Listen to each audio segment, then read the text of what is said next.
Hello and welcome to Climactic.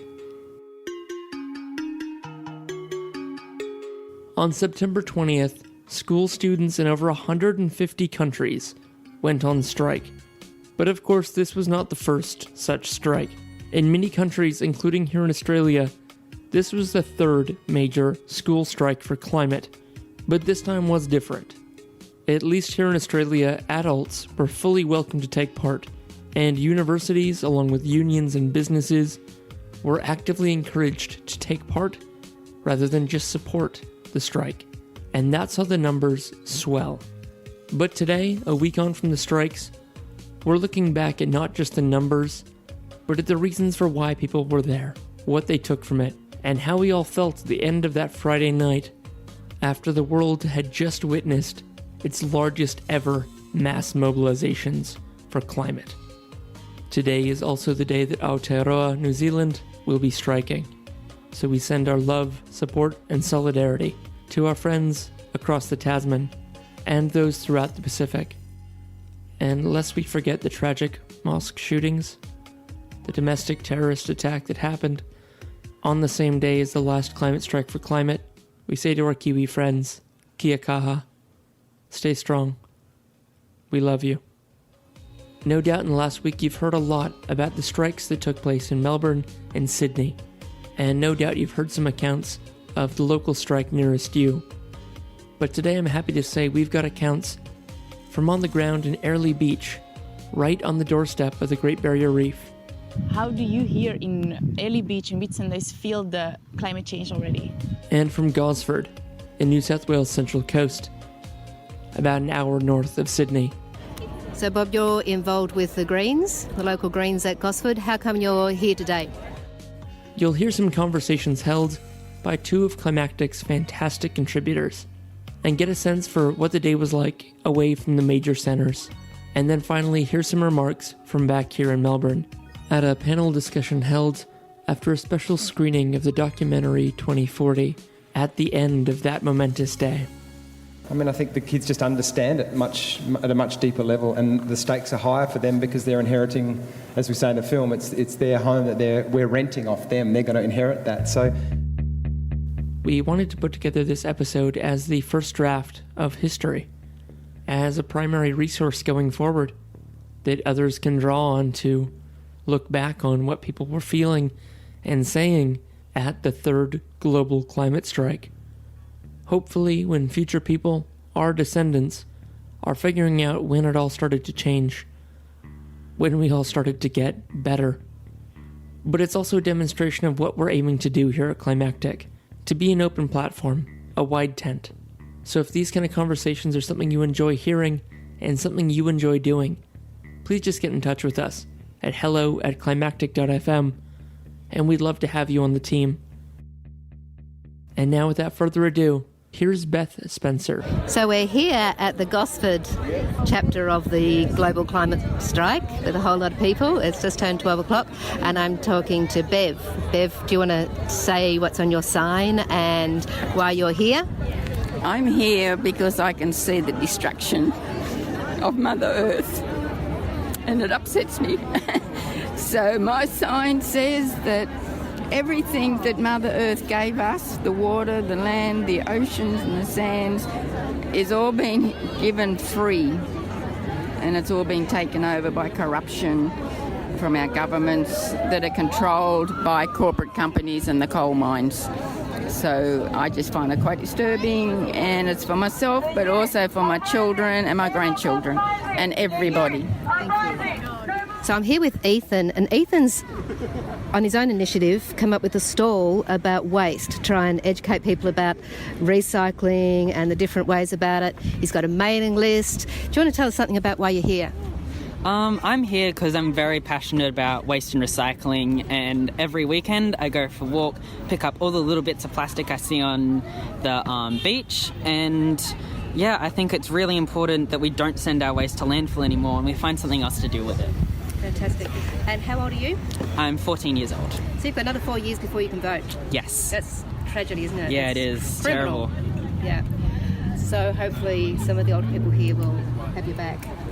And can you just describe a little bit what you've got here in front of us?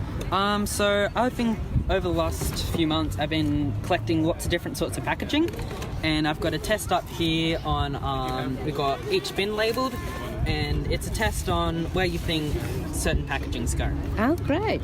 Well, it does get very confusing because every local council has its own recycling rules, of course, but here on the Central Coast, it's okay. So how can people find out about their own council? Because that's the difficult. I've tried before, and it's as you say, everyone's different, and everyone tells you different things. Google onecoast.com.au.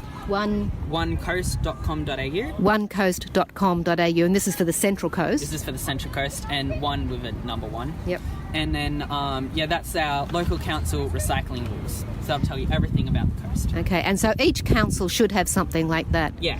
And it changes constantly, doesn't it? Because I know I think I probably checked out about a year or two ago and they said no little things will go through. So obviously it's changed. So we really do have to take responsibility and keep checking that side. Well, contracts recently in the last 18 months, Central Coast changed their waste contractor, so that can alter certain rules as well. So I'm talking to Ethan's mother. Ethan is the wonderful person who's doing this incredible educative thing about waste recycling. So tell me, did Ethan educate you, or did you educate Ethan about climate change? This is all him. He has a special interest in reducing the amount of waste in the world, to the point where he audits my bin and I lose points.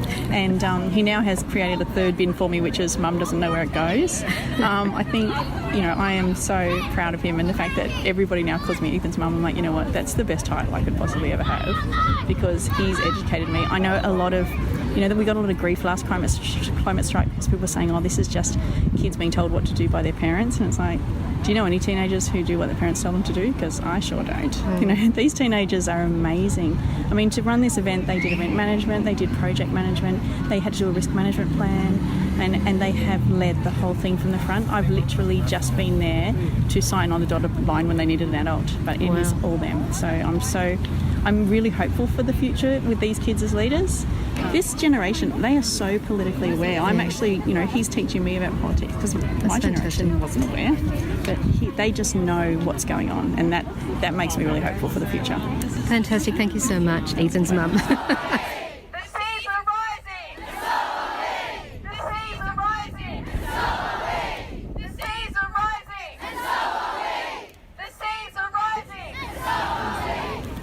My name is Lisa Mangos. I'm 16 years old and I'm a school student. In fact, I should be in school right now. I don't want to have to skip school, but apparently it's the only way to get the government to sit up and pay attention.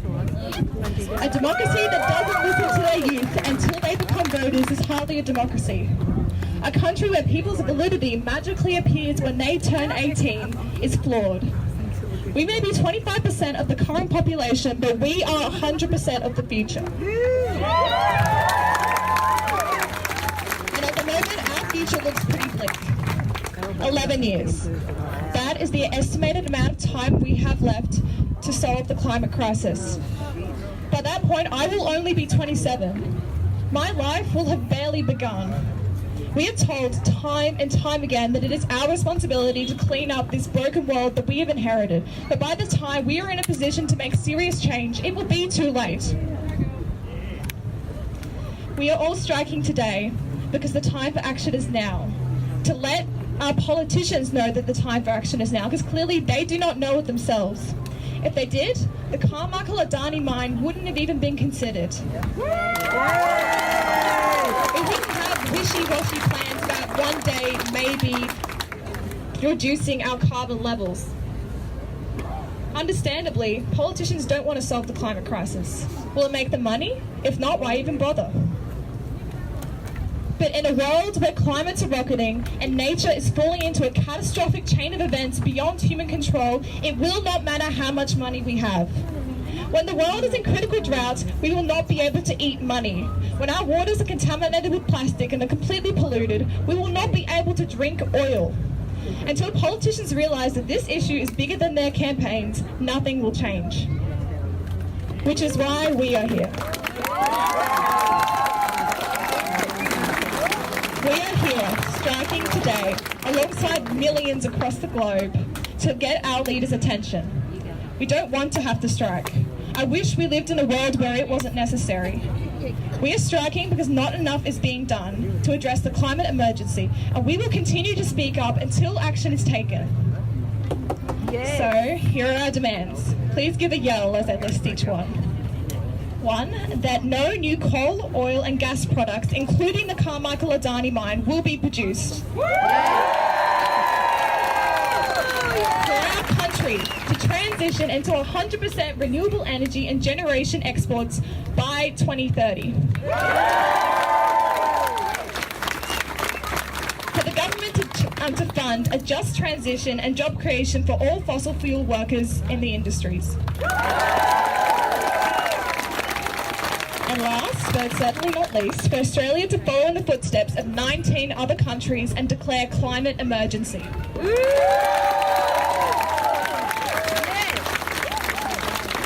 I don't know about you, but I want to know in 50 years' time I'm going to have a planet to live on. Something I didn't know was possible to be taken for granted. I know too many other young people that are in the midst of depression or anxiety because the future terrifies us. While our politicians will die of old age, we will die of climate change. It is said that our parents' generation will be the first to outlive their children. This issue rises above any problem our Earth has ever had to face. We should be panicking. We should be acting.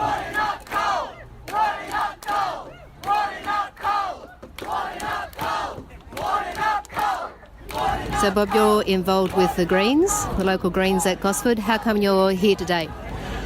Yeah, well, Beth, I'm here because there's no alternative, really. We're facing a crisis and we've got to do something about it. I'm here because I'm also believing in the nature of political action and taking it right through to Parliament and encouraging people to think about the Greens as an alternative way of getting voices heard, the multiplicity of voices, huge number of different voices here from knitting nanas and others. I just love it, and I love this grassroots community feel about this protest, and I'd like to see one, on a regular basis. But yeah, I love it. Thank you. Climate change, it's a big deal and we've got to do something about it. And yeah, we've got to have a plan on how we can stop it and stuff. What do you think of the speeches? I couldn't really hear them that well. I heard a little bit. They were very good. Yep. I thought they were quite inspiring because we need to change the way we're living now. Do you find that the older people around you get it? Yeah. They do? Oh, that's good. Yeah. Well, some, like the politics and stuff, don't really care because they just want money. Yeah, they're only worried about how much money they're making. And how many years till you get to vote? 4 years. 4 years, Yeah. Wow. That's not going to really... We've got to lower the age of voting, don't we? Yeah. Vote for Greens. Yeah. Follow their policies. Yeah. Oh, you can't I'm going to vote for Greens when you get it, yeah. So let other 15 and 16-year-olds, yeah. Because you know more about politics than most of the older people you know, don't you? Yeah. Yeah. Thank you very much. Made you more inspired to be here? Yeah, it has. Seen lots of people. So what would you say to other people who say, oh, I don't want to go to a gathering? Just do it. Just come. There's something about being around people who actually get it and care, isn't it? Yeah. Makes a difference. Because when you're out there, most people just not even thinking about it. Yeah. So your mother and daughter here today. Yes, who influences who? I think it was a combined effort, Yeah? We're both very Because a lot of people say it's only the parents telling the kids what to do and stuff. No. It's a very combined effort. We both really believe in trying to save the planet, really. Yeah. And it's about where we realise we've got to look after the planet. We've got one planet. Yeah. There is no second planet. And the time now is to unite across the whole. I know it's Australia today, but I think the whole world's doing it. Is an incredible feat. It's extraordinary, isn't it? Because this is the time now is to change. And it's no time keep to lose. waiting. No. And it's how old are you? I'm 21. 21, so you can vote, because I've been talking to a lot of 14-year-olds, and they've got to wait 4 years before they can even vote about this. It's so... Yeah, but I think it's also about where the leaders of all countries are starting to actually listen and give reverence that we do need to make a collaborative change. Well, there was that study done where they said that if 3.5% of the population take to the streets, it change happens. I think the other thing to keep in mind in terms of the numbers is that when they did a study this week, they found out that 65% of people didn't even know it was on. Well, so this is like we knew the Domain was on. I knew the Domain was and we're going to go to Domain. Yeah, but didn't realise this But was we on. saw the church, the Anglican church sign on Thursday, and I said, we don't have to go to the city, we can be here. Yeah, so there's even less, even if that 35% knew the city ones were on, there's probably only about 10% of people in Gosford and Central Coast who knew, so it was a great turnout. Us here as well to show that not just the big cities are collaborating, it's everyone in every city is saying we have to take action now. We know that our representatives are failing to do anything about the climate crisis, and for this reason we want you all to head over to the letter writing booth to write a letter to our politicians and show how important it is to address this issue. In addition to this, I will be calling federal MP in a few seconds, and I want you all to yell out as loud as you can, Central Coast wants climate action. Can we do a practice? Yeah. Sure. Central Coast wants climate action! Central Coast wants climate action! Adani, stop, stop, Adani, stop, Adani, stop, stop, Adani, stop, Adani, stop, stop, Adani, stop, Adani, stop, stop, Adani, stop, Adani. Hey, we talked the other day on the swimming pool. Yeah, like I remember. Yeah. Oh, cool. Hey, got a little question. Yes, First, you're here for the school strike again, right? Look, I'm a journalist. Yeah. And I write only on these kind of things like climate change Excellent. and things in the world. Yeah, so I was wondering, can I ask you some questions about things we used in an article and sell it to European magazines? Please. All right, that's cool. Sorry guys, I've got to do an interview.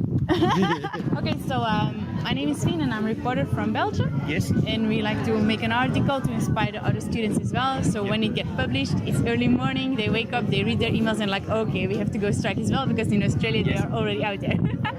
And later we might try to make a podcast of it as well. So we get like a broader audience. Yes. So my first question would be like, who are you and why in which kind of function are you participating to the event today? Okay, so I'm a tourist operator. I've lived in this region for nearly 30 years, and we send people out on boats to the islands to have a holiday. And why do I come today? So just to give support. I'm concerned about the environment. We've seen big changes just in our lifetime, and we've got I've got a grandchild who is only 3 now, and he will be living through it. So will probably other grandchildren. And I think the world is just not taking this seriously, and it's happening much quicker than I could have imagined. I think all of us could imagine.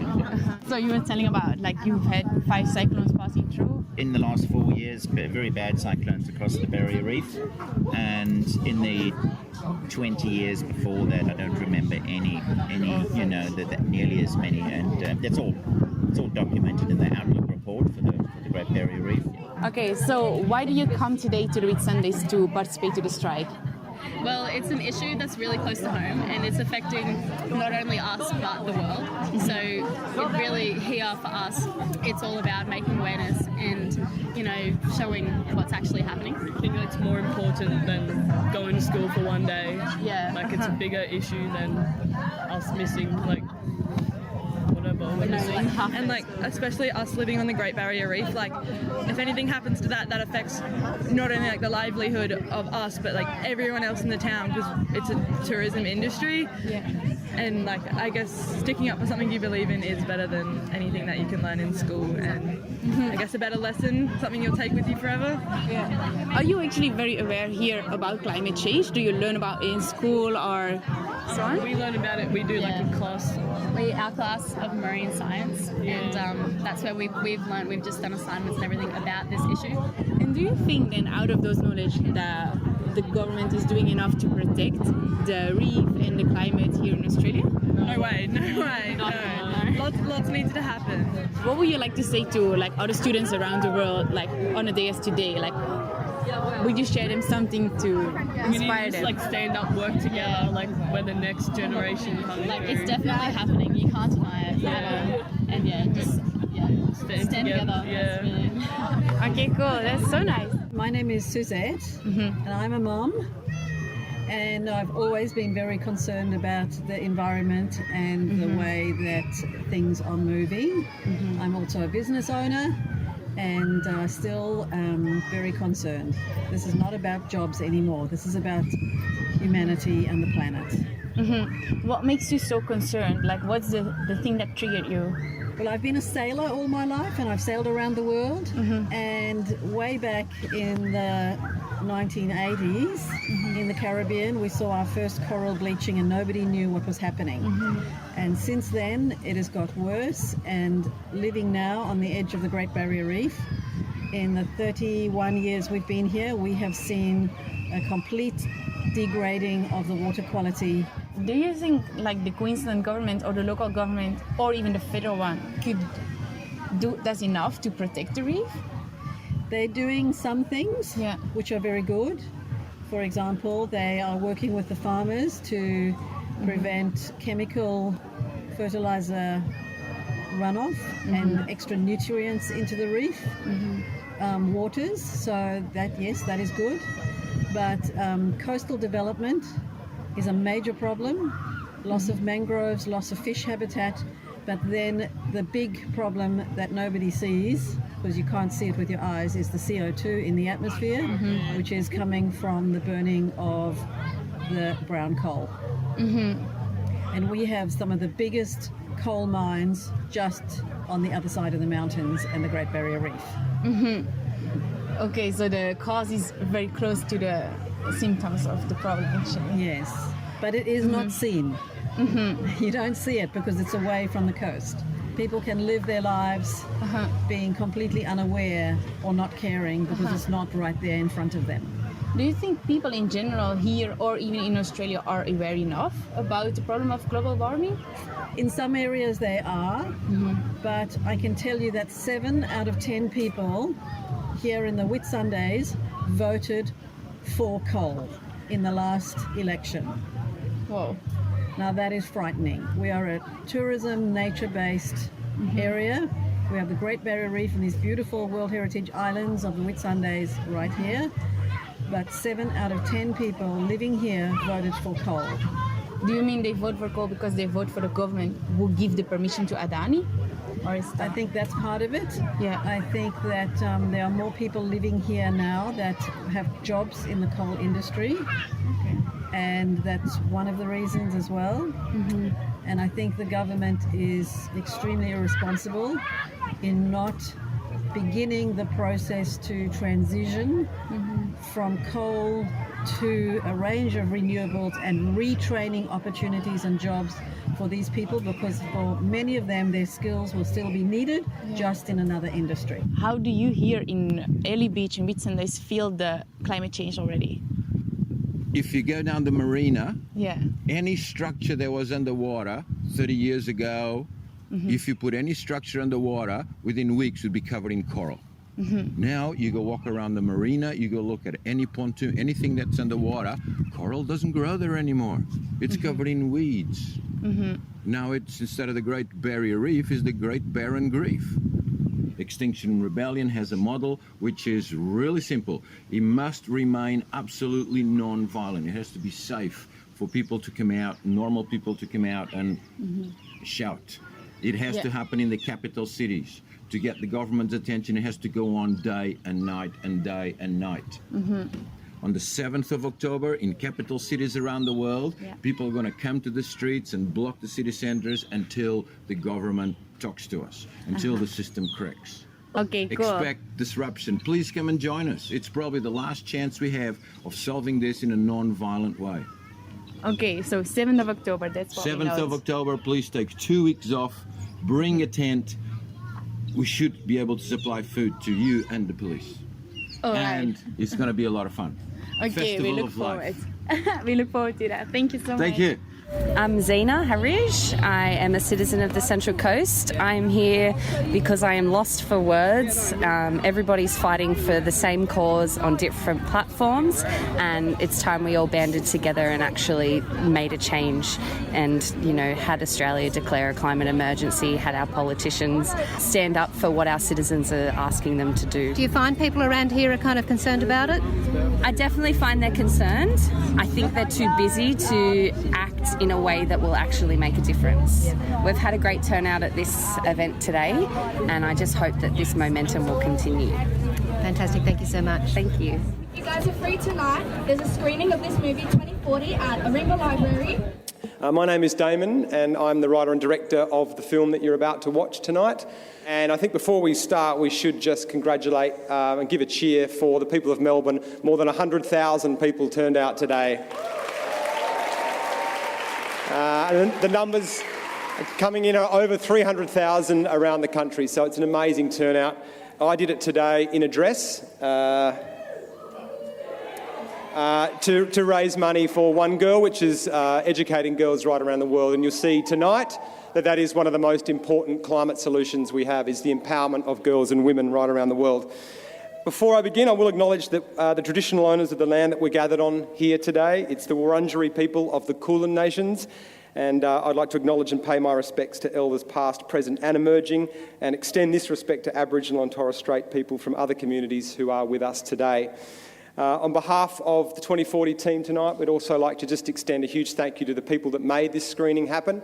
And some of those people today were also instrumental in organising the events right around the country. So, big round of applause for AYCC, which is the Australian Youth Climate Coalition. For SEED, which is the Indigenous Youth Climate Network. And of course, for the Schools Strike for Climate, who just did a wonderful job today. So bravo, guys. Another huge thanks to one of our major partners, who is Intrepid Travel and the Intrepid Foundation. They've been extraordinary in their support for us in the film. And also we have government partners here tonight, which is the City of Melbourne and Resilient Melbourne. And as we know, to get any government support in this country on this issue at the moment should be celebrated. So thank you very much.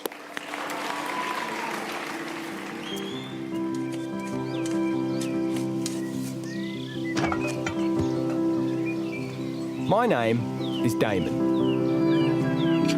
And this is my daughter, Velvet. Are you trying to plant Dad? She's just turned 4. Will take the smoke into their leaves and die. I also hope that we'll be able to solve world hunger, because a lot of people are going hungry. At the moment, the ice cap's melting because of all the greenhouse gases.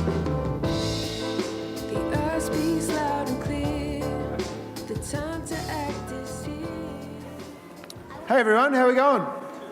Yeah, what an amazing film, hey?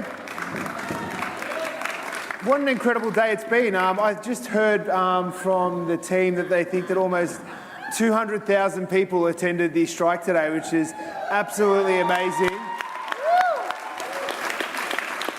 I'm going to keep the introductions very short so we can crack on and get everyone talking and asking questions. My name's Lee Barnes. I'm the Chief Purpose Officer at Intrepid. Got us with us today Damon Gamau, the Director of 2040. Hello, hello. We've got Amelia Telford, National Director, SEED Indigenous Youth Climate Network. Hello. Hi. We've got Alice Caldwell, Organiser, School Strike for Climate. Massive round of applause for the job today, hey? Crazy. And we've also got Claire Ferris-Miles, City of Melbourne Director, City Strategy and Place. Damon, I'll crack on to you as the director of the film and ask the first question, mate. You interviewed over 100 children all over the world in the making of this film to find out about their hopes and dreams for the future.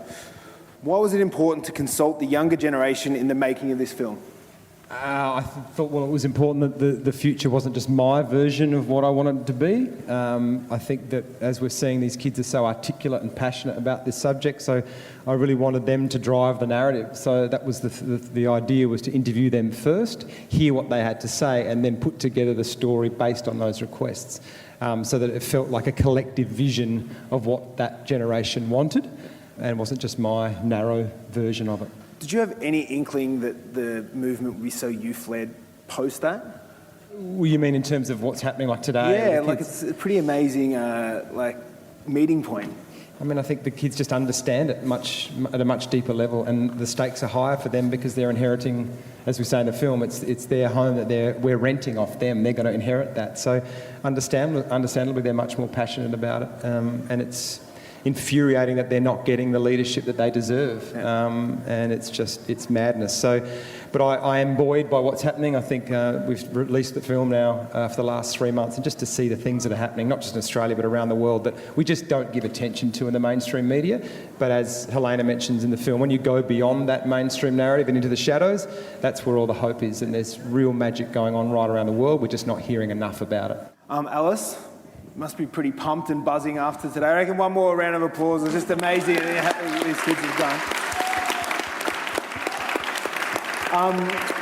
So pretty amazing that this is a youth-driven movement. We spoke about it in the back, that it started outside of Sweden, just in Castlemaine in Victoria, which is absolutely amazing that a little, small town in regional Victoria that's had such a big part of this. Well done. Congratulations on an amazing day. Just talk us through your feelings right now. What have you learned? And just put everyone in your shoes at the moment. How are you feeling? What happened today? And just talk about the experience. Well, when I woke up this morning, I was kind of in shock that today was September 20th. It was the day that I'd been thinking about virtually non-stop for nearly 3 months. I think what is sometimes overlooked is just how much planning goes into it. And we've been working towards what today became for months upon months upon months. We were just so shocked at how many people came down. We were planning for 50,000. Whoa. And we got 200,000. And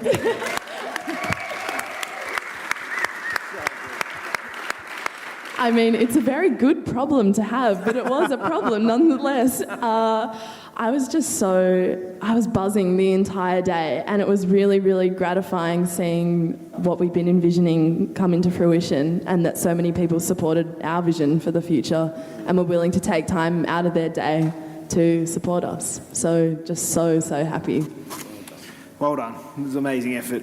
Amelia, or Millie, sorry, I get that right, apologies, my bad. You support a national network of Aboriginal and Torres Strait Island young people building a movement for climate justice to protect country. Can you tell us about the vision behind SEED and what a better future looks like? Yeah, absolutely. So also just want to acknowledge country we're on, and I think, when it comes to acknowledging Aboriginal and Torres Strait Islander people and the land we're on, it's always about acknowledging the impacts that are ongoing of colonisation, as well as the strength and resiliency of our people, and that I guess speaks a lot to what SEED does in terms of empowering Aboriginal and Torres Strait Islander young people across the country to be taking action on climate change, to protect our land and water, and work together with non-Indigenous people to build the movement and create the change that we need. And in terms of, I guess, the vision behind what we do, I think when I first started getting involved in youth activism, I was your age in high school back home in Lismore in northern New South Wales, and I had a big realisation that the incredible youth climate movement that I was a part of, it didn't look like me. People didn't talk about the issues in the way that I was seeing them in terms of the impacts on Indigenous people, from the destruction of country to dig up coal and gas and oil, to the impacts facing vulnerable communities, whether that's rising sea levels in the Torres Strait or droughts and floods, impacting the world's most vulnerable communities. I really believed that the communities most at stake need to be empowered to stand up and build solutions and drive the change that we need. And so, the same as with, young people and students standing up, but also the communities that are being impacted right now. And so that's what SEED's all about, is bringing together Indigenous people to take action on climate change, backed up by, people like yourselves all around the country. How did you feel today? Yeah, today was crazy. I mean, I think it shows us that we're, as a movement, we're gaining more and more momentum every day. And it's, like always incredibly proud and empowered, also exhausted, like just putting that out there. I think, a lot of us who do fight the fight every day, we need to look after ourselves and we need to be sustainable in our activism as we're building a sustainable future. But yeah, I think, there's always ways that we can be acknowledging the impact that these issues have on Indigenous people more and more. And I think that's something that I hope to see more and more of into the future as well. Claire, the City of Melbourne recently declared a climate and biodiversity emergency.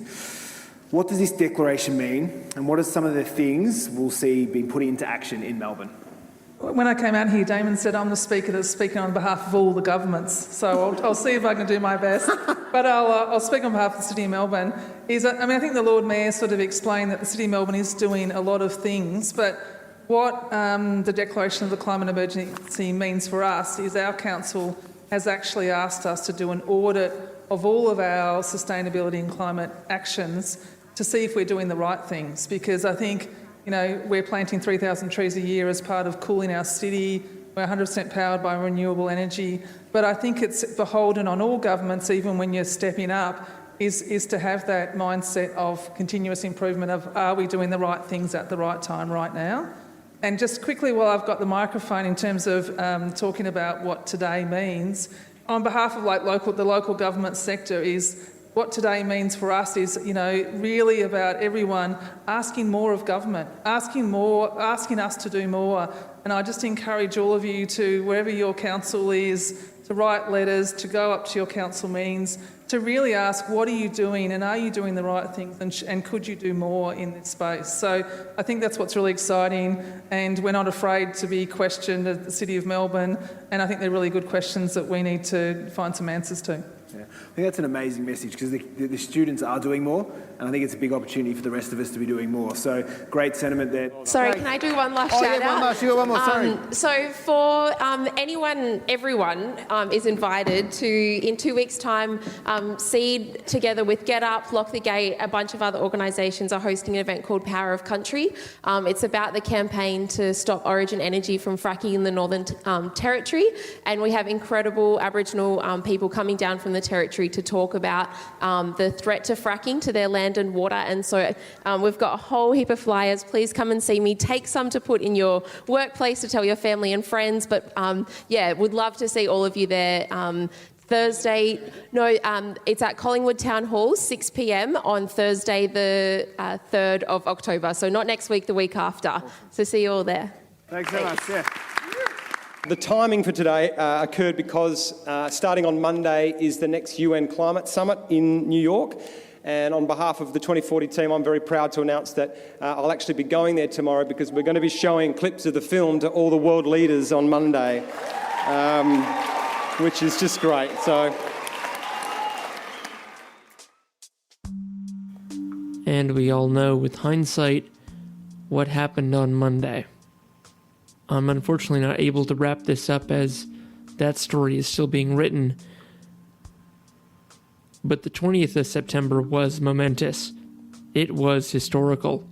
We will look back on that day, and we will solve the climate crisis. I think the best way to end this episode is to go out on the most powerful moment to emerge from the September 23rd UN Special Council meeting on the climate crisis. And that, of course, is the brief 495-word speech made by Greta Thunberg. I'll leave you with her words. And I'm going to leave you with these words not to depress you or make you feel small, or even to take away this moment we have of feeling good about ourselves for what we've done. But it's precisely because of the response to Greta's speech that we should feel so good. Because it has got the right people angry. Because we're having an effect. We're doing the right things in the right way. We just have to keep going. So if you can, follow in Greta's footsteps. Fridays for Future. Strike every week. Be visible.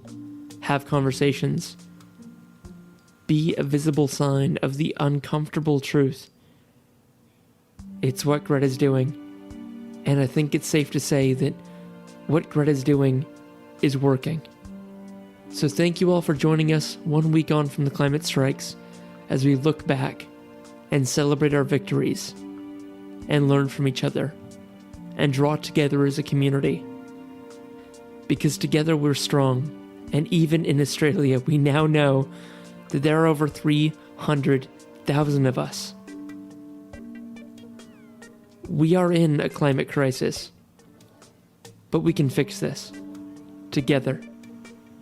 Let's go.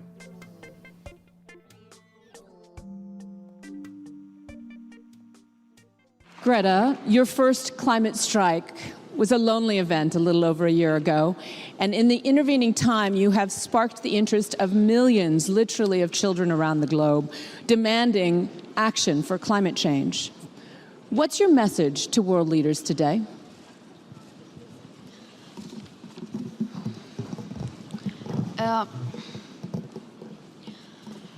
My message is that we'll be watching you.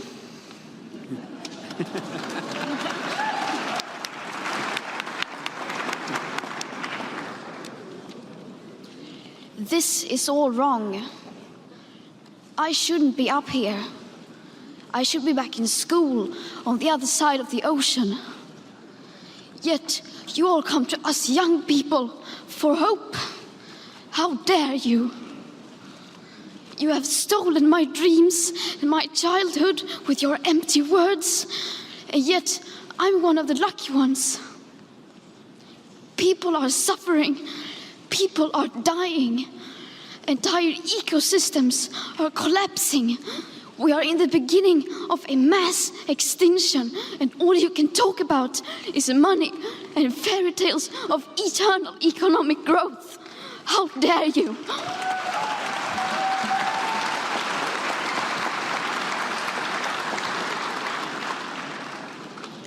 For more than 30 years, the science has been crystal clear. How dare you continue to look away and come here saying that you're doing enough when the politics and solutions needed are still nowhere in sight? You say you hear us and that you understand the urgency. But no matter how sad and angry I am, I do not want to believe that. Because if you really understood the situation and still kept on failing to act, then you would be evil, and that I refuse to believe.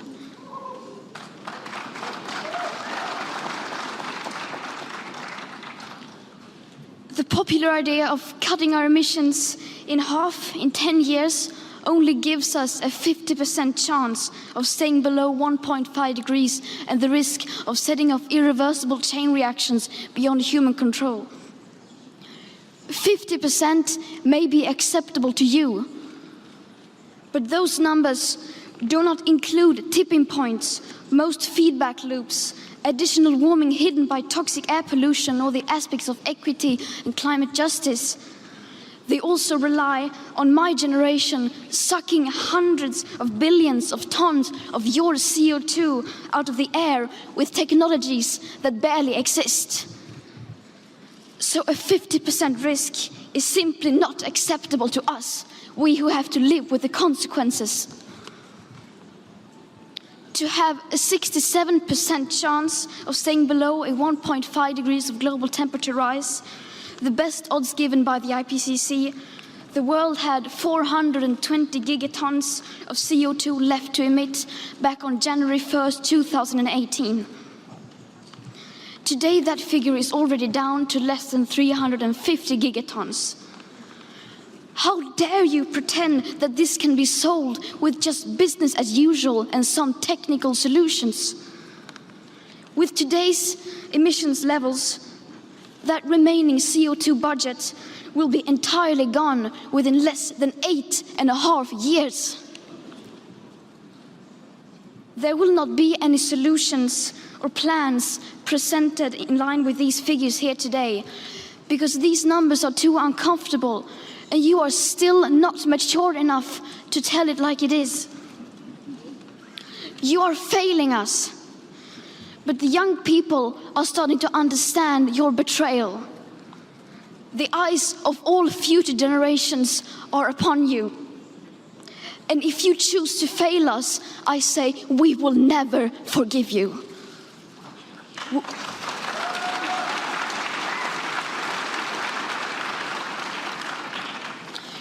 We will not let you get away with this. Right here, right now, is where we draw the line. The world is waking up, and change is coming whether you like it or not. Thank you.